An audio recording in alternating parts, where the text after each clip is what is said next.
السلام علیکم ورحمۃ اللہ وبرکاتہ۔ الحمد للہ نحمده ونستعینه ونستغفره ونؤمن به ونتوکل علیہ ونعوذ باللہ من شرور انفسنا ومن سیئات اعمالنا من يهد الله فلا مضل له ومن يضلله فلا هادي له ونشهد أن لا إله إلا الله وحده لا شريك له ونشهد أن سيدنا وحبيبنا وشفيعنا وسندنا ومولانا محمدا عبده ورسوله صلى الله عليه وعلى آله وأصحابه وبارك وسلم تسليما كثيرا كثيرا۔ اللهم صل على سيدنا محمد في أول كلامنا، وصل على سيدنا محمد في أوسط كلامنا، وصل على سيدنا محمد في آخر كلامنا۔ أما بعد فأعوذ بالله من الشيطان الرجيم، بسم الله الرحمن الرحيم۔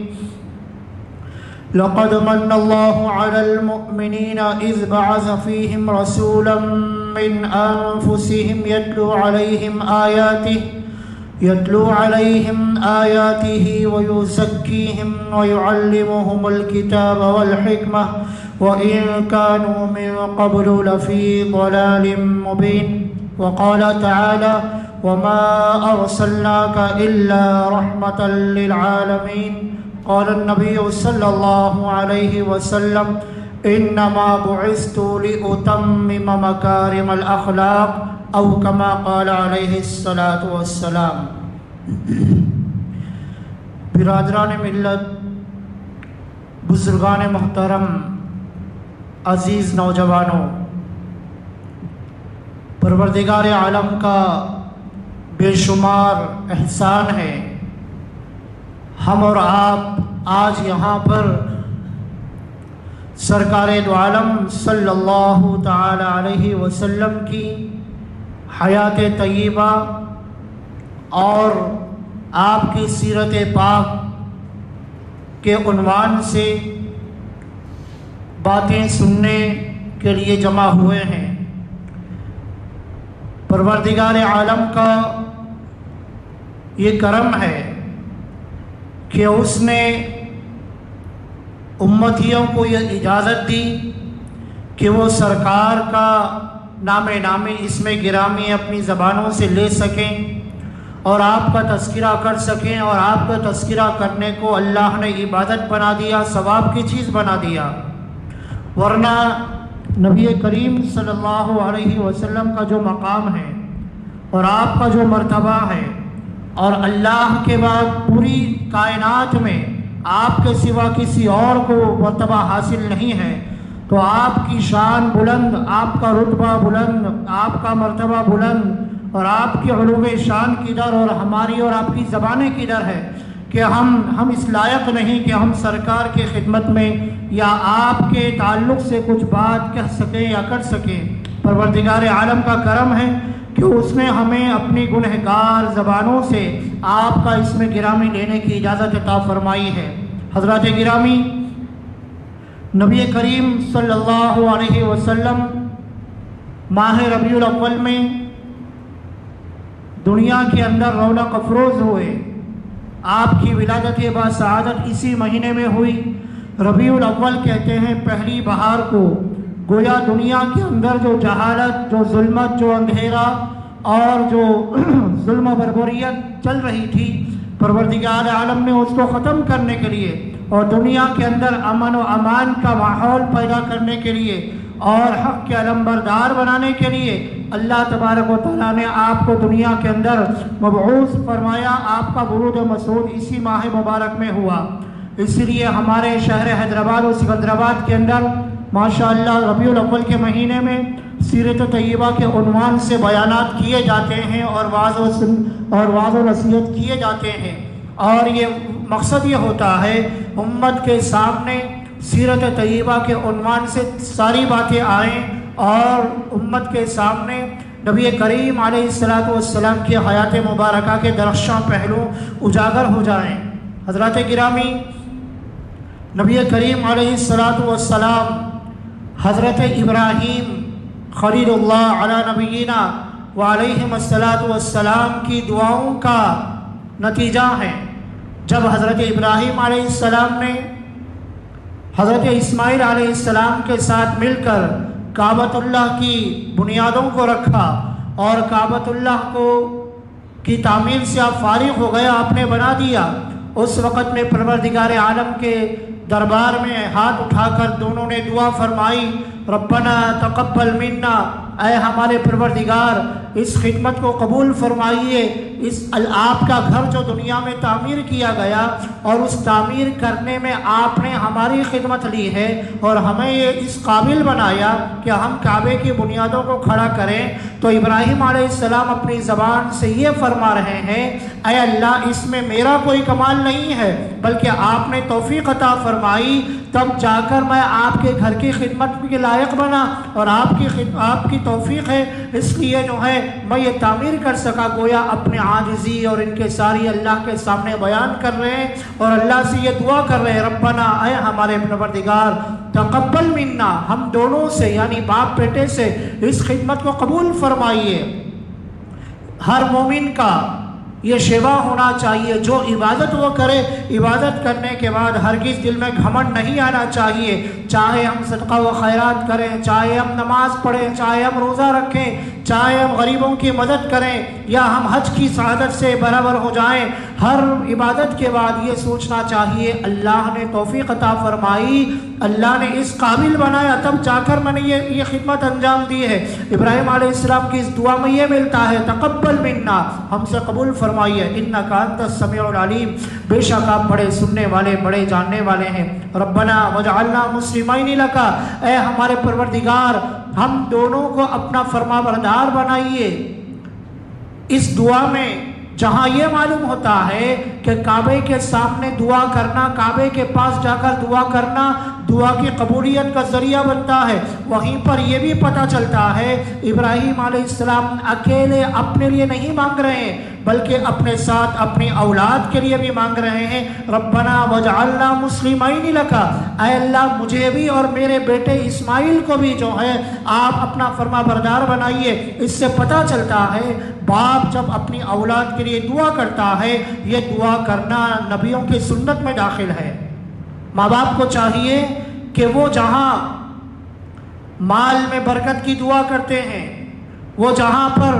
تجارت میں برکت کی دعا کرتے ہیں، کاروبار میں اضافے کی دعا کرتے ہیں، وہیں پر اپنی اولاد کے لیے بھی دعا کریں کہ یا اللہ آپ نے جو اولاد عطا فرمائی، اس اولاد کی تربیت کرنے کی، ان کو تعلیم دینے کی مجھے توفیق عطا فرما۔ باپ کی یہ دعا کرنا نبیوں کی سنت میں شامل ہے۔ اس کے بعد جو دعا فرمائی، ربنا وابعث فیہم رسولا، اے میرے پروردگار میری اولاد میں ایک رسول کو مبعوث فرمائیے، وہ رسول کی شان یہ ہونی چاہیے، یتلو علیہم آیاتہ، جو آپ کی آیتوں کی تلاوت کرے، ویزکیہم، لوگوں کے اندر کی صفائی کرے، اور ویعلمہم الکتاب، جو لوگوں کو کتاب سمجھائے، والحکمہ، اور حکمت کو سمجھائے، یہ دعا فرمائی۔ اس دعا کا نتیجہ تھا حضرت ابراہیم علیہ السلام کی اولاد میں ایک طرف حضرت اسماعیل علیہ السلام ہے اور ایک طرف حضرت اسحاق علیہ السلام ہے۔ حضرت اسحاق علیہ السلام کی اولاد میں جو ہے نبیوں کا سلسلہ برابر چلتا رہا۔ ابراہیم علیہ السلام کے فرزند حضرت اسحاق علیہ السلام، اسحاق علیہ السلام کے فرزند حضرت یعقوب علیہ السلام، اور حضرت یعقوب علیہ السلام کے فرزند حضرت یوسف علیہ السلام، اور اس کے بعد جو ہے یہ سلسلہ چلتا رہا داؤد علیہ السلام، سلیمان علیہ السلام، عیسیٰ علیہ السلام تک جتنے پیغمبر آئے یہ سارے کے سارے اسحاق علیہ السلام کی اولاد میں ہیں۔ ابراہیم علیہ السلام کی اولاد کا سلسلہ یہ عیسیٰ علیہ السلام تک چلتا رہا۔ ان کو بنی اسرائیل کہا جاتا ہے۔ یہاں پر آ جائیے، ابراہیم علیہ السلام کے فرزند حضرت اسماعیل علیہ السلام، ان کی اولاد میں